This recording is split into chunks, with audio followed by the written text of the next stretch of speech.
Disasters are out of human control, but the consequences of natural disasters overlap with the consequences of war or combat. In both contexts, there is human suffering caused by damage to life, personal property, infrastructure. Families are displaced and victims lost their shelter. This is complicated further by immense shortages of food and drinking water. Several medical and psychological problems among the victims are major offshoots of natural disasters. Every year, nearly 100,000 people perish in natural disasters: earthquake, volcanic eruption, hurricanes, tsunamis, floods, wildfire, drought, while over 150 million are impacted by them worldwide. According to the World Health Organization (WHO), violent natural disasters have been a fact of human life since the beginning of the mankind, but the death counts of the most and signs of these disasters are lost to history. In this slide, we are going to see about the sinkhole. A sinkhole is a depression in the ground that has no natural external surface drainage. So basically, this means that when it rains, all of the water stays inside the sinkholes and typically drains into the subsurface. Sinkholes, common in what geologists call karst terrain. These are the regions where the types of rocks below the land surface can naturally be dissolved by groundwater circulating through them.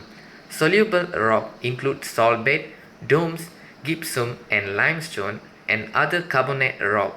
Florida is largely underlain by limestone and is highly susceptible to sinkhole. When the water from rainfall moves down throughout the soil, these types of rock begin to dissolve. These create underground spaces and caverns.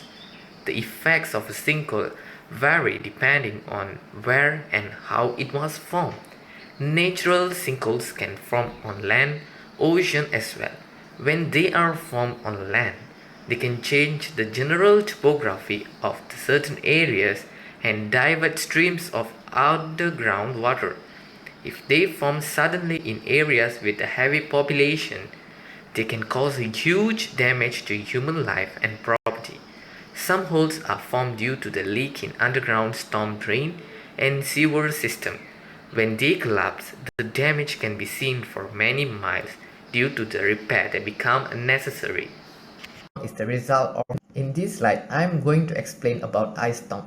An ice storm is the result of a prolonged freezing rain event. While ice does not literally fall from the sky, an ice storm is characterized by freezing rain that results in an accumulation. Ice storms have significant impact on road conditions, making travel dangerous, but they can also damage your home. Ice accumulation increases the weight of tree branches and power lines, increasing the likelihood of trees falling onto your property or your house and increasing the chances of losing electricity service to your home. Roofs may also sustain significant damage during an ice storm. Ice accumulation may cause roofs to collapse or maybe create cracks in the roofing materials. Ice storms can occur in any geographic region that experiences even rare winter weather, so it's important for house owners across most of United States and all of Canada to understand how to protect their home from ice storms. Here are some tips to sustain in ice storm weather. Clear your gutters. Keeping gutters clear and flowing prevent ice buildup during this kind of weather. Inspect your roof. Inspect your roof, paying close attention to missing or damaged shingles. Make repairs prior to winter to avoid potential water damage from ice storms. Protect your exposed pipe. Pipes and faucets located on the exterior of your home are in garages and basements are especially prone to freezing, so use these tips to prevent ice storms weather. Hi, the third natural disaster we are going to discuss is tornadoes. What is tornado? A tornado is a violent rotating column of air extending from a thunderstorm to the ground. The most violent tornadoes are capable of tremendous destruction. They can destroy large buildings and uproot trees. They can also drive straw into trees. In an average year, thousands of tornadoes are reported nationwide. So here we are going to discuss about how the tornadoes form actually. Most tornadoes form from thunderstorm. You need warm, moist air from the Gulf of Mexico and cool, dry air from Canada. When these two air masses meet, they create instability in the atmosphere, a change in wind attraction and increase in wind speed. With increasing height creates an invisible horizontal spinning effect in the lower atmosphere. Rising air within the updraft tilts the rotating air from horizontal to vertical. An area of rotation, average of 2 to 6 miles wide, extends throughout much of the storm itself. Most strong and violent tornadoes form within this area of strong rotation. Tornadoes can appear as a traditional funnel shape. Some have a curling, smoky look to them, and others contain multiple vortices. Tornadoes are rotating around a common center actually.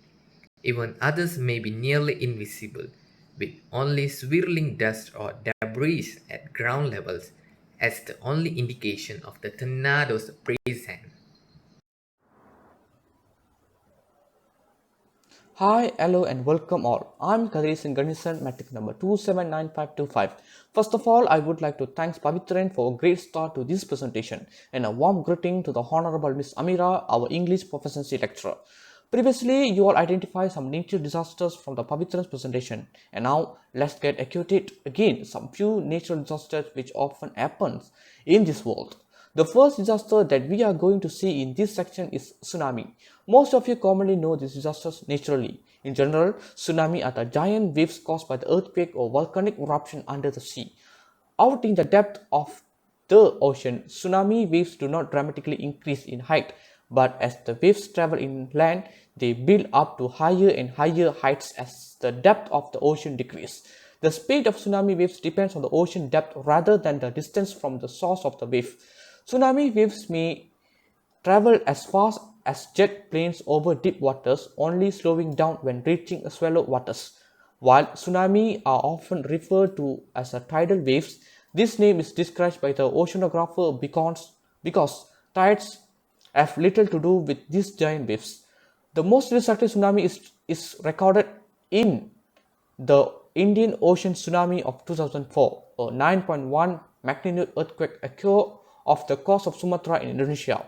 Waves as high as 30 feet 9 meters struck the eastern coast of India and Sri Lanka, some 750 miles 1200 kilometers away, and traveled more than 1800 miles 3000 kilometers to East Africa. There are few signs like hard ground shaking for 20 plus seconds near the coast of or a sudden sea level withdrawal.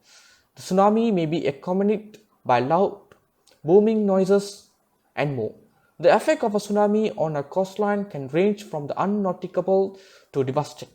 The effect of a tsunami depends on the characteristic of the seismic event that generated the tsunami, the distance from its point of origin, its size, and at last the configuration of the bathymetry along the coast that the tsunami is approaching. The various effects of tsunami for humans are destruction, death, disease, cost, psychological effect, and environmental impact. These are the major effects that humans have to face during the disasters happen. Secondly, let's have a look on heat wave. Heat wave, also called heat wave, which is period of prolonged abnormally high surface temperatures relative to those normally expected. Heat waves also may span several days to several weeks and are significant causes of weather-related mortality, affecting developed and developing countries alike. Generally, for some, a heat wave might sound like an excuse to run around with a hose or into some sprinklers. In reality, though heat waves are no laughing matter, they are serious weather phenomena that can be quite dangerous. Globally, the increasing frequency and intensity of heat waves observed since the 1950s has been associated with climate change. A heat wave occurs when a system of high atmospheric pressure moves into an area and lasts 2 or more days. In such a pressure system, air from upper level of our atmosphere is pulled towards the ground, where it becomes compressed and increased in temperature. Here I would like to stand an example of heat wave. Heat waves are generally the result of trapped air. During the 2012 heat wave, air was trapped above much of North America for a long period of time. As opposed of cycling around the globe, it simply stayed put and warm like the air inside an oven. Such weather phenomena may be characterized by low humidity, which may exacerbate drought, or high humidity, which may exacerbate the health effect of heat-related stress, which include heat exhaustion, dehydration, and heat stroke. For your general information, there is no formal and standardized definition of a heat wave exists, but the World Meteorological Organization defines it as 5 or more consecutive days during which the daily maximum temperature surpasses the average maximum temperature by 5 Celsius or more. At the same time, some countries have adopted their own standards. For example, the India Meteorological Department requires the temperature increase 5 to 6 Celsius or more above the normal temperature, whereas the United States National Weather Service defines a heat wave as a spell of abnormally and uncomfortably, not an unusually humid weather, spanning 2 days or more. Oppressively hot and humid masses lingering over populated area can produce many deaths, especially in the middle latitude, where many people, including the very young and the very old and those with a health problem, may be more susceptible to heat stress. A heat wave is considered extreme weather that can be natural disasters and a danger because heat and sunlight may overheat the human body. Heat waves can usually be detected using forecasting instruments so that a warning call can be issued. While the phrase dangerous weather may conjure up images of blizzards, hurricanes, tornadoes, it is important to remember that heat waves can be deadly. During a heat wave, you can protect yourself by staying out of the sun during the hottest parts of the day, avoiding strenuous activities, and keeping yourself hydrated with plenty of fresh water. Last but not least, landslide also one of the natural disasters that cannot be handled by mankind.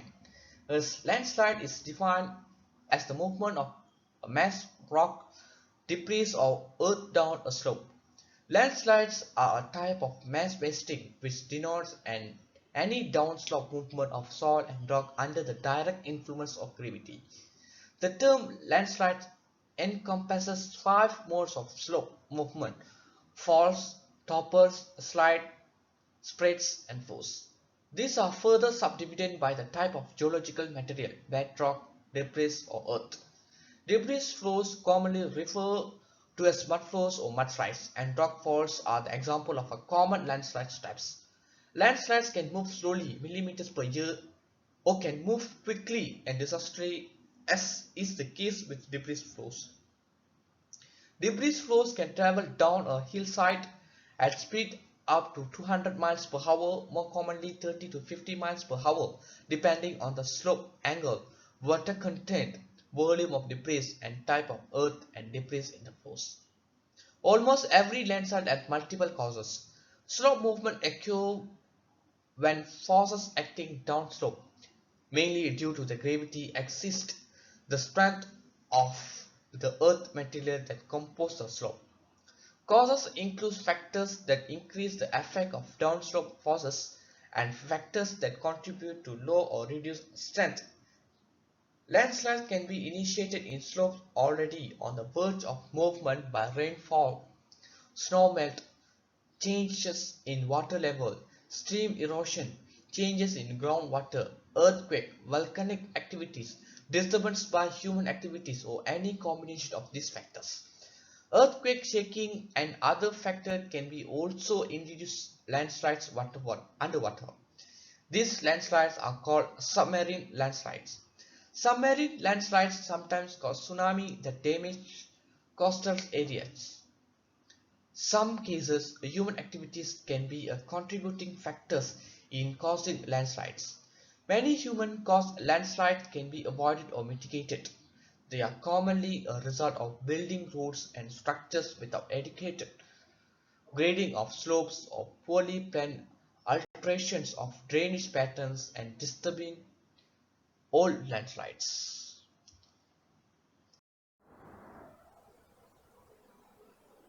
As a conclusion, nature disaster would happen in many places to millions of people, and I set out to find what variable changes how people react to all these disasters. I found out it can be the honor system, how prepared they were if they underestimate the storm, and how their buildings were structured. Informing peoples of what they have to do if a disaster strikes may save thousands of lives. At the same time, researching for how to structure buildings and technology for disasters will help many others evacuate before a disaster hits. How you are prepared and informed changes how you will react to the disasters. In my own opinion, as a mankind, we have to be responsible to all the disasters that might happen according to our irresponsible activity. We need to care about the well-being of the environment efficiently. The harm we do to the environmental ecosystem will have significant problems that cannot be avoided or addressed immediately. The action of a human being will result in various negative effects on all human beings. Therefore, appreciate the environment with enthusiasm. That's all from me. Thank you.